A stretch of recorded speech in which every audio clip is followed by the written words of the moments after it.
Hello, my dear friends. Today I had decided to discuss relation between section 91 and 92. As you know that I always write something and always discuss every day. That's why there might be some corrections regarding the here. One correction is that relation between sections. There must be yes, section 91 and 92. These are the minute error which I always make the some corrections. Here my point is that today I will discuss a relation between section 91 and 92 of the Indian Evidence Act. As I had already discussed what is the section 91 and 92, today I will discuss these points. With regarding this point, I had chosen two important cases regarding this point. One case is that Guru Basappa and others versus Guru Lingappa. That case was decided in 1961 by Karnataka High Court. And another case is that Roop Kumar versus Mohan Tedani. This case was decided by the Honorable Supreme Court in 2003. So with the help of these two cases, today I will discuss the relation between section 91 and 92. Second case, which was I had already mentioned regarding the Guru Basappa and others versus Guru Lingappa, Karnataka High Court, July 1961. As here I wanted to say that ratio of the both the cases is the similar, and that's why I had decided to take the help of the decision of the Honorable Supreme Court regarding the case of the Roop Kumar versus Mohan Tedani. So with the help of this case, I will discuss what are the similarities and what are the differences between both. Regarding the similarities point is that it was said that section 91 and 92 are supplementary to each other. It means one cannot exist without another. So it means when I was discussing the section 91, I clearly told that there are three essential conditions of the section 91. First was that the terms, and second was that the terms must be related to the contract, grants or any other disposition of property. And third point was that regarding the writing, in certain cases when voluntarily writing, that point section 18 of the Registration Act, and mandatory writing, that is the section 17 of the Registration Act. After discussing, I discussed section 92, and I told you that there are two parts of the section 92. First part clearly says that once a fact has been proved according to section 91, then that will proceed further. After that, here it has been clearly mentioned that section 91 and 92 both are supplement to each other. Supplement to each other. Why word is that supplement to each other? Because both sections exclude the oral evidence, and both sections based on the best evidence rule. It's why wording is that Honorable Supreme Court said that section 91 and 92 would be inoperative. Sorry, section 91 would be inoperative without the aid of the 92. And the same situation, second point was regarding the section 92. Regarding the section 92, it was said that similarly, section 92 would be inoperative without the aid of section 91. Here relation is like the Radhe Krishna. Radhe Krishna means Radhe cannot survive without the Krishna, and Lord Krishna cannot survive without the Radhe. That is here the natural love and affections between both the sections, and both cannot survive in absence of the other. Come to the second point regarding the prima facie.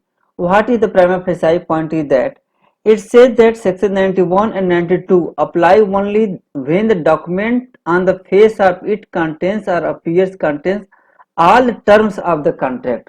My point is that section 91 and 92 is applicable only and only in case of the terms of the contract, grants or any other disposition of property.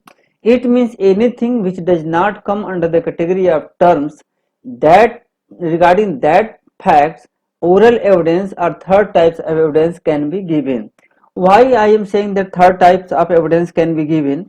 because 91 and 2 allows only the primary evidence or in exceptional circumstances secondary evidence. It means any documentary evidence which neither come under the category of primary evidence nor secondary evidence, that documentary evidence cannot be given. So that's why point is that these both sections are applicable when the matter is related to the terms of contracts, grant or any other disposition of property. Best evidence rule. What is the best evidence rule? Regarding the best evidence rule is that simply what is the meaning of best evidence I had already discussed in several times. Here the best evidence rule means original evidence must be given and other kinds of evidence are clearly excluded. So that's why both section 91 92 is based on the best evidence rule. Regarding the grounds of exclusion of the extrinsic evidence, here extrinsic evidence means oral evidence. Here the some points, why reason, what is the jurisprudence, on what basis oral evidence has been excluded. First point is that in comparison to the oral evidence and documentary evidence is the best evidence. That's why not best evidence should be accepted, why inferior evidence should be accepted. That's why it says that best evidence must be accepted rather than inferior evidence. Here a word I have used here, inferior evidence, regarding the oral evidence, and here regarding the superior evidence. Here the superior means documentary evidence. But here one point you have to keep in your mind. Once you compare between the direct oral evidence and indirect oral evidence, then direct oral evidence will be best evidence, will be superior evidence. But once you compare between the oral evidence and documentary evidence will be best evidence. How can we say that the documentary evidence in comparison to the oral evidence is the best evidence? Because combined reading of section 59, 91, 92 clearly establish these points. Once you see the section 59, it clearly says that all facts, comma, except the contents of the documents or electronic records, comma, may be proved by oral evidence. It means in presence of documentary evidence or anything which had been contained in the document, regarding that oral evidence cannot be given. Second jurisprudence why oral evidence has been excluded. It said that when the party has reduced into the writing, when the party has reduced terms of the contracts, grants or any other disposition of property into the writing, it means party was interested that in case of any disputes in future, fact must be proved by the documentary evidence, by the writing rather than oral evidence. It means here regarding the second point, here said that when the parties have deliberately put their agreement into writing, it means when at the time of making the contract, party was itself interested that that fact must be proved by the documentary evidence rather than oral evidence. The point is that what are the similarity between both the sections? There are 4 points. First point is that both are supplementary to each other. One cannot exist without the other, like the Radhe Krishna. Whenever we enunciate the word Krishna, automatically we said that Radhe Krishna, Radhe Krishna, Radhe Krishna. Love is the immortal and everything is the mortal in this world. Regarding the prima facie, it says that both are applicable when the matter is related to the terms of the contracts, grants, other disposition of property. Otherwise, both sections are not applicable. It means both are applicable in particular area, specific area. Regarding the third point, similarity, both are based on the best evidence rule. And regarding the fourth point, what were the jurisprudence, on what basis both sections exclude the oral evidence? Only jurisprudence is that inferior evidence should not be accepted, and second is that when the party had deliberately made an agreement into writing, it means wish will of the parties must be honored. In this way, these are the points. Come to the next point. What are the differences? It means earlier 4 points I have discussed the similarity. I am going to discuss the differences between section 91 and 92. Here again I am quoting that whatever I am making the difference, whatever line I am quoting here, it is not my hard work. Similarly,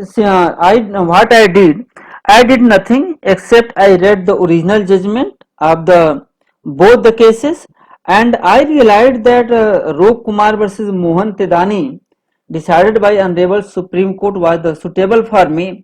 Why it was suitable for me? I choose that case regarding 2 points. First thing is that this is the latest judgment. Earlier case Guru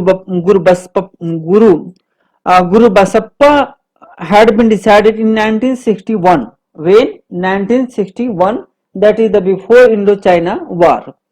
And while Roop Kumar versus Mohan Tidani had been decided in 2003, in this way, then this was the latest judgment decided by the Supreme Court. That's why I had made the similarities and differences after reading of the Roop Kumar versus Mohan Tidani. So, what are the differences between both?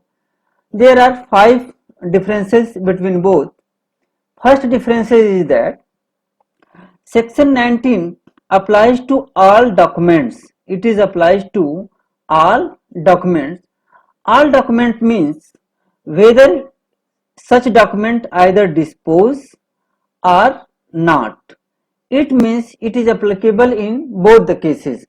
It is applicable to all types of documents, whether that documents either dispose of the rights or not. It means simply it must talks about the terms of contract grants like this. Regarding the section 92, important point is that it is applicable only in those documents which are dispositive nature, Second point is that section 91 is applicable in all types of documents, whether documents is bilateral or unilateral. But in the case of 92, it is applicable only regarding those documents which are bilateral documents. It means once you observe in your mind, first point, it is applicable to all documents, whether bilateral or unilateral. But here it is not applicable to all documents, it is applicable only to the dispositive documents and which are bilateral documents. It means this point, dispositive must be read along with bilateral, all documents must be read along with the bilateral and unilateral. Next point difference is that section 91 concerns solely with the mode of the proof of the document, while the limitation on section 91 is improved by section 92, which relates only to the parties to the document. Where point is that if you see the 91, main focus of the writing is that how to prove, what are the explanations, what are the rule, what are the exceptions, and that there was only 2 exceptions. But once you focus the here section 92, here main focus is regarding the exceptions, and there are total 6 exceptions on that topic. Regarding the fourth point, first stage and second stage. First stage, why I am saying that section 91 is the first stage? Because if you read the bare act of the section 92, it clearly use the word such.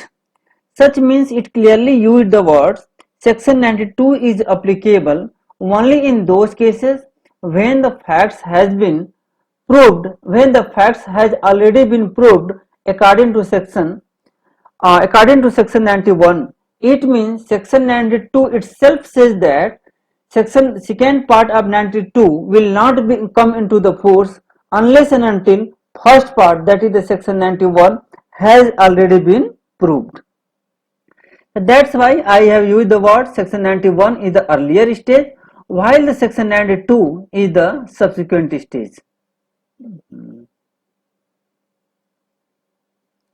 While the section 92 is the second stage.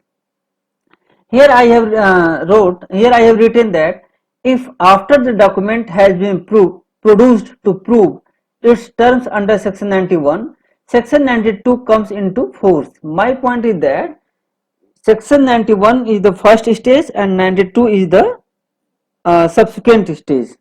Come to the point number 5. Point number 5 says that uh, it is a section 91 does not talks about the parties and representative in interest, while the section 92 clearly talks about the it prohibits only the parties to the instrument or their representative interest rather than stranger.